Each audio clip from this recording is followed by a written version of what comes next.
আসসালামু আলাইকুম প্রিয় শিক্ষার্থী বন্ধুরা, লার্নিং উইথ প্রিয়ার পক্ষ থেকে আপনাদের সবাইকে স্বাগত জানাচ্ছি।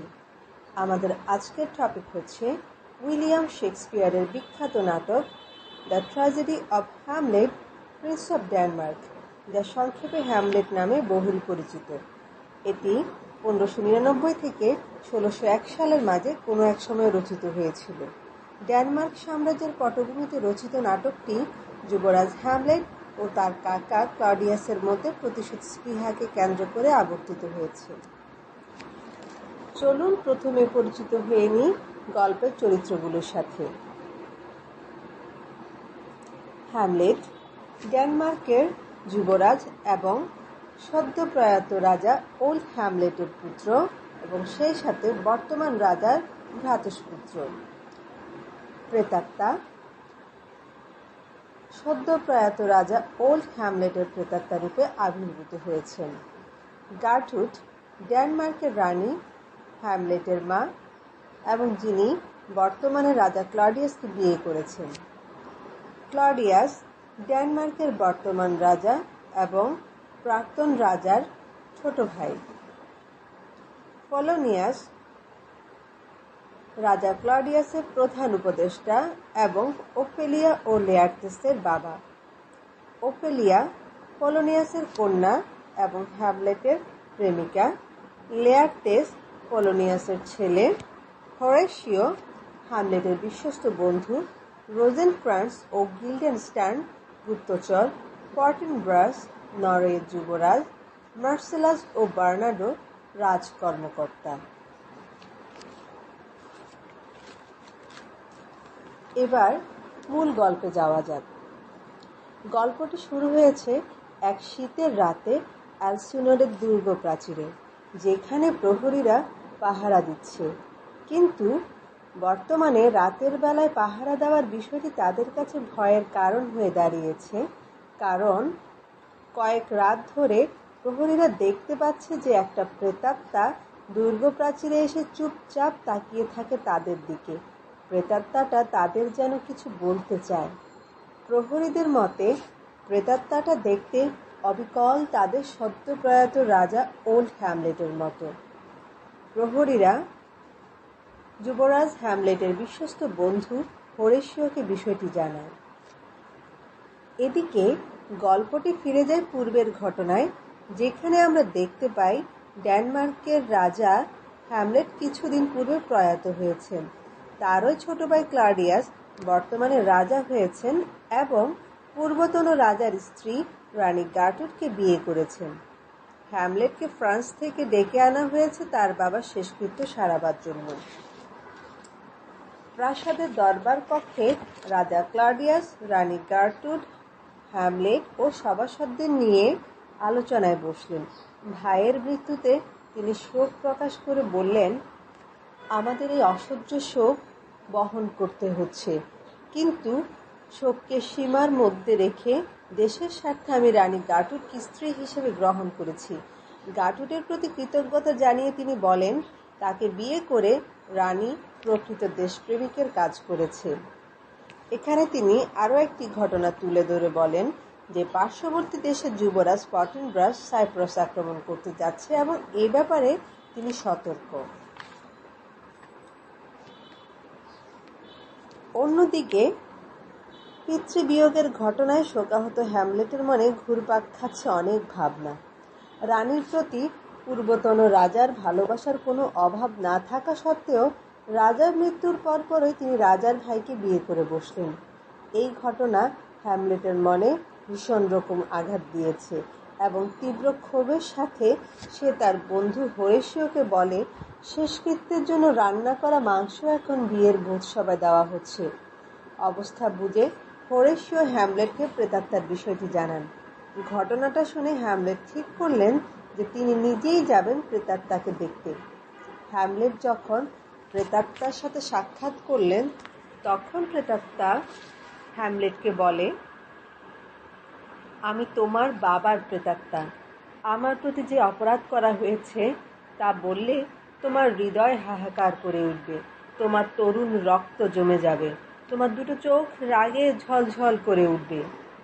যদি কখনো তোমার বাবাকে ভালোবেসে থাকো তো এই অপরাধ ও হত্যার প্রতিশোধ নেবে। কথাটা শুনে হ্যামলেট চমকে উঠে বলেন, হত্যা? প্রেতাত্মা বলে, হ্যাঁ, জঘন্য এবং অস্বাভাবিক এক হত্যা। ডেনমার্কের মানুষ জানে, আমি যখন বাগানে ঘুমাচ্ছিলাম তখন একটা সাপ আমায় কামড়ে দেয় এবং তার ফলে আমার মৃত্যু হয়। কিন্তু তারা যা জানে না তা হলো এই সাপই হচ্ছে ডেনমার্কের বর্তমান রাজা। দুপুরবেলায় আমি যখন বাগানে ঘুমোচ্ছিলাম তখন তোমার কাকা চুপি চুপি হ্যাবনা গাছের রস আমার কানের মধ্যে ঢেলে দেয় এবং মুহূর্তের মধ্যেই তা আমার রক্তের সাথে মিশে মৃত্যু ঘটায়। আমার ভাইয়ের হাতে আমি আমার প্রাণ, রাজত্ব, স্ত্রী সবই হারিয়েছি। যদি তুমি মানুষ হও তবে এই অন্যায়কে সহ্য করো না, কিন্তু মায়ের বিরুদ্ধে তুমি কোনো ব্যবস্থা গ্রহণ করো না। স্বয়ং ঈশ্বর তার ব্যবস্থা করবেন, বরং তাকে বিবেকের তীক্ষ্ণ যন্ত্রণা সইতে দাও। এই বলে প্রেতাত্মা চলে গেল এবং প্রচণ্ড কষ্টে হ্যামলেট চিৎকার করে ওঠে। এই ঘটনায় মর্মাহত হয়ে হ্যামলেট আত্মহত্যা করতে চাইলেন, কিন্তু খ্রিস্টান ধর্ম মতে আত্মহত্যা অপরাধ হওয়ায় সে সেই সিদ্ধান্ত থেকে সরে এসে বন্ধু হোরেশিওর সাথে পরিকল্পনা করলেন যে তার চাচা আসলে হত্যাকারী কিনা তা তিনি একটি নাটকের মাধ্যমে প্রমাণ করবেন। অন্যদিকে রাজা ক্লডিয়াসের প্রধান উপদেষ্টা পোলোনিয়াসের কন্যা ওফেলিয়াকে হ্যামলেট প্রেমের প্রস্তাব দেয়। পোলোনিয়াস ও তার ছেলে লেয়ারটেস বিষয়টি জানতে পেরে ওফেলিয়াকে হ্যামলেটের কাছে ঘেঁষতে না করে। তারা তাকে বলে যে হ্যামলেট হচ্ছে ডেনমার্কের ভবিষ্যৎ রাজা, তাই তার বিয়ের ব্যাপারে তার মতামত তেমন কিছু নয়, বরং রাষ্ট্র যাকে চাইবে সেই হবে ডেনমার্কের রানী। সব শুনে ওফেলিয়া তার বাবা এবং ভাইকে বললেন যে এই ব্যাপারে সে সতর্ক থাকবে।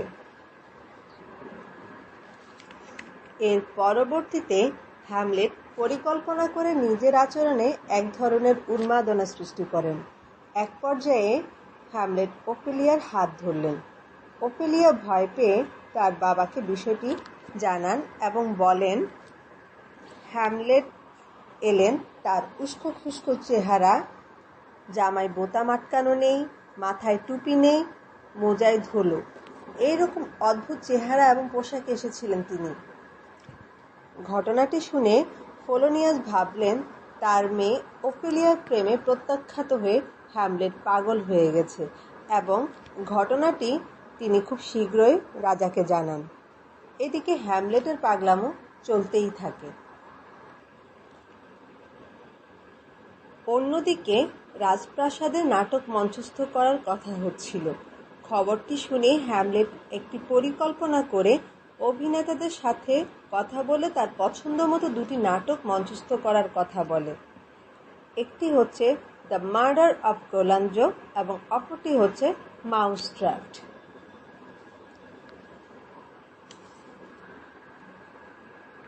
হ্যামলেট জানেন অভিনয়ের মধ্য দিয়ে তার পিতৃহত্যার দৃশ্য তুলে ধরলে রাজার মনে প্রতিক্রিয়া হবে এবং তার চেহারায় সে লক্ষণও ফুটে উঠবে এবং এইভাবে সত্য প্রকাশ পাবে আর রাজার বিবেক হ্যামলেটের কাছে ধরা দিবে। অভিনেতাদের প্রস্তুত হতে বলে হ্যামলেট হোরেশিওকে ডেকে অভিনয়ের আসল উদ্দেশ্যটি সম্পর্কে বলেন এবং তাকে বলেন যে রাজাকে বিষ দেওয়ার দৃশ্যে সে যেন ভালো করে রাজা ক্লডিয়াসের দিকে নজর রাখে এবং তার প্রতিক্রিয়া লক্ষ্য করে। ক্লডিয়াস এবং গার্টুড এলেন এবং দ্য মার্ডার অফ গোলাঞ্জো পালাটি শুরু হলো। ঘটনাটি দেখতে দেখতে ক্লডিয়াস ভিতরে ভিতরে অস্থির হয়ে ওঠেন এবং এক পর্যায়ে নাটকের দৃশ্য সহ্য করতে না পেরে তিনি উঠে দাঁড়ান এবং চিৎকার করে বলেন, আমাকে আলো দেখাও, আমি চলে যাব। হ্যামলেট ও হোরেশিও বাদে সবাই চলে গেলেন কিন্তু হ্যামলেট মনে মনে বেশ খুশি হয়েছিলেন, কারণ তার পরিকল্পনা অনুযায়ী সত্য আবিষ্কৃত হয়েছে। এদিকে রাজার কাছেও এখন হ্যামলেটের দুঃখ, ক্রোধ এবং পাগলামির বিষয়টি স্পষ্ট হয়ে গিয়েছে। তিনি জানেন হ্যামলেট এখন তার জীবনের পক্ষে বিপজ্জনক। পরবর্তীতে হ্যামলেট যখন তার মা রানী গার্ট্রুডের রুমে কথা বলছিলেন, তখন বুঝতে পারলেন যে পর্দার আড়ালে কেউ লুকিয়ে তাদের কথা শুনছে।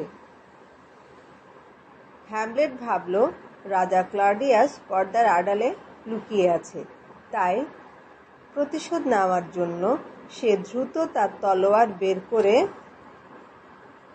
ওই ব্যক্তির উপর চালিয়ে দিল।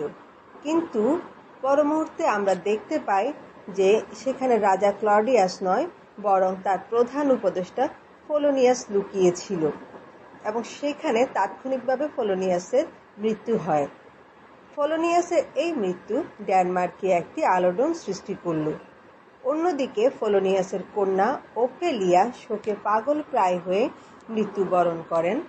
পোলোনিয়াসের পুত্র লেয়ার্তেস ফিরে আসলে রাজা লেয়ার্তেসকে বুঝায় যে তার বাবা এবং বোন হ্যামলেটের কারণে মৃত্যুবরণ করেছে এবং পরিকল্পনা করে হ্যামলেটকে হত্যা করার জন্য ইংল্যান্ডে পাঠিয়ে দেন। এই সময় রোজেনক্রান্টস এবং গিল্ডেনস্টাইন নামক দুজন গুপ্তচরকে হ্যামলেটের সাথে পাঠান। ঘটনাক্রমে একদিন জাহাজে হ্যামলেট গুপ্তচরদের কক্ষ থেকে একটি চিঠি উদ্ধার করেন, যেখানে লেখা ছিল যে হ্যামলেট ইংল্যান্ডে পৌঁছানোর সাথে সাথে তাকে যেন হত্যা করা হয়। পরিকল্পনা বুঝতে পেরে সে অন্য একটি চিঠি লিখে, যেখানে লেখা ছিল এই দুই গুপ্তচর ইংল্যান্ডে পৌঁছানোর সাথে সাথে তাদের যেন বন্দী করা হয়। লেখা শেষ হবার পর হ্যামলেট তার বাবার রিং দিয়ে সই করে চিঠিটি যথাস্থানে রেখে দেয়। অন্যদিকে হঠাৎ করে জলদস্যুরা তাদের জাহাজে আক্রমণ করে এবং হ্যামলেট তাদের কাছে বন্দী হয়। দস্যুরা তার ব্যবহারে মুগ্ধ হয়ে তাকে ছেড়ে দেন এবং পরবর্তীতে তিনি ডেনমার্কে ফিরে আসেন। হ্যামলেটকে ডেনমার্কে ফিরে পেয়ে ক্লডিয়াস অন্য একটি পরিকল্পনা করেন। তার পরিকল্পনা মতে হ্যামলেট এবং লেয়ার্তেসের মাঝে তিনি তরবারি যুদ্ধের আয়োজন করেন। দুটি তরবারির একটির মধ্যে তিনি বিষ মিশিয়ে দিলেন, যাতে লেয়ার্তেসের তরবারির নির্মম আঘাতে হ্যামলেট মৃত্যুবরণ করে। ধূর্ত রাজা আরও একটি পরিকল্পনা করে লেয়ার্তেসকে জানায় যে যখন তারা তলোয়ার যুদ্ধে ক্লান্ত হয়ে পড়বে, তখন রাজা তাদের দুজনের দিকে পানীয় এগিয়ে দিবে, যেখানে হ্যামলেটের পানীয়র মধ্যে বিষ মিশানো থাকবে।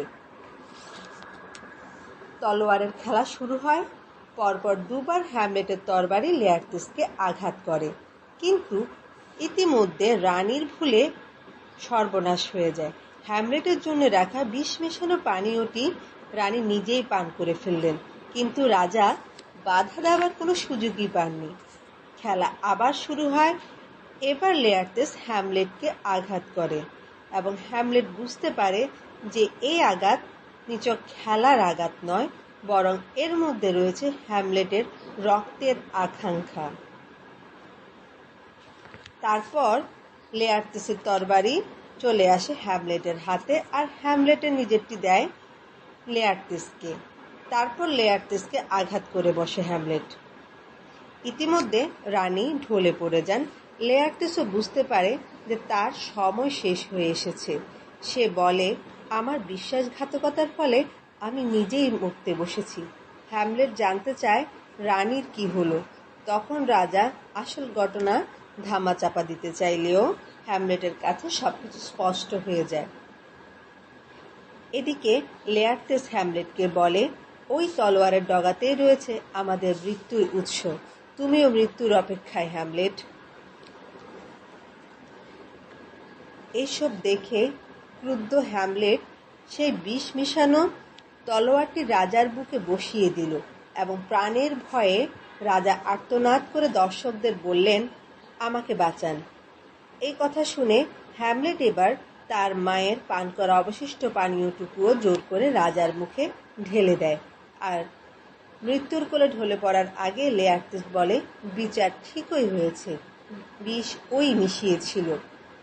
এদিকে হ্যামলেট হোরেশিওকে বলে, হোরেশিও, আমি মরে যাচ্ছি। আফসোস এই যে আজ যারা এই ঘটনা প্রত্যক্ষ করলো তারা সব কিছু জানে না। হোরেশিও, এ যন্ত্রণাদায়ক পৃথিবীতে কিছুদিন বেঁচে থেকে তুমি আমার কাহিনী বর্ণনা করে যেও। হ্যামলেট তার মৃত্যুর মুহূর্তে ভবিষ্যদ্বাণী করেন যে ডেনমার্কের শাসনভার ফর্টিনব্রাসের উপরেই বর্তাবে। হোরেশিওকে তিনি ফর্টিনব্রাসকে সব কথা খুলে বলতে বলেন। পরবর্তীতে ফর্টিনব্রাসে ডেনমার্কের অধিকার লাভ করে এবং তিনি নির্দেশ দেন হ্যামলেটের মরদেহ মঞ্চে স্থাপিত করে তাকে যেন বীর সৈনিকের মর্যাদা দেওয়া হয়। ফর্টিনব্রাস আরও নির্দেশ দেন যে সামরিক প্রথা অনুযায়ী সামরিক সঙ্গীতের সঙ্গে মরদেহ বহন করে নিয়ে যাওয়া হবে এবং তার সম্মানে তোপধ্বনি করা হবে। এইভাবে এই গল্পটি শেষ হয়। এতক্ষণ আমার সাথে থাকার জন্য আপনাদের সবাইকে অসংখ্য ধন্যবাদ। দেখা হবে পরবর্তী নতুন কোনো ভিডিওতে।